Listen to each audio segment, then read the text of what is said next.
Eli Whitney. Whitney's influence on American history in the 1700s leading into the 1800s. He was born on December 8, 1765. At the time, Britain was caught up in the French and Indian War. The war lasted 7 years and was very costly, as they had to send troops to the Americas. Britain won the war and gained global power. To pay for the costly war, Britain began to impose many taxes on the colonies.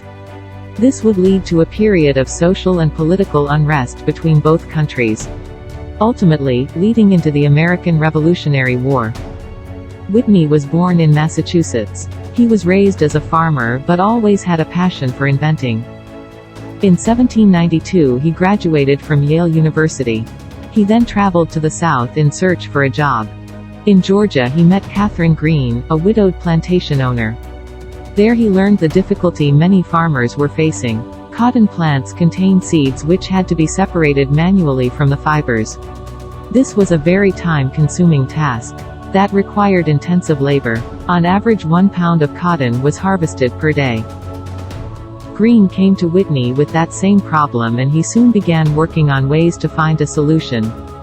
What he came up with was the cotton gin. Gin, short for machine. It worked by running cotton through a wooden drum composed of hooks that caught the fibers and pushed them through the mesh. Small gins could be cranked by hand and larger ones could be powered by a horse. Just a small hand-cranked gin could produce 50 pounds of cotton in a day. That was a massive increase from the previous 1 pound a day harvests. As a result, the use of slave labor grew tremendously, ultimately changing society for the worse. While less labor was required for separating the seeds, it did not reduce the need for slaves to harvest the plant. By 1860 approximately 1 in 3 Southerners was a slave. In 1790 there were 6 slave states, in 1860 there were 15. From 1790 until Congress banned the importation of slaves from Africa in 1808, Southerners imported 80,000 Africans. After the invention of the cotton gin, the yield of raw cotton doubled each decade after 1800. Whitney's invention contributed to the revival of slavery. This was a step back for civil rights and fueled the demand for slaves for decades. In conclusion, the cotton gin was a useful invention, but its use caused great harm to society. It brought society economic benefits but negative when it came to social justice. The cotton gin wasn't Whitney's only invention but certainly his most famous one.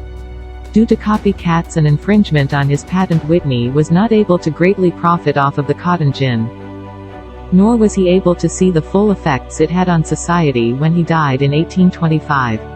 Today, Whitney is seen across American history because of the devastating impact the gin had on slavery.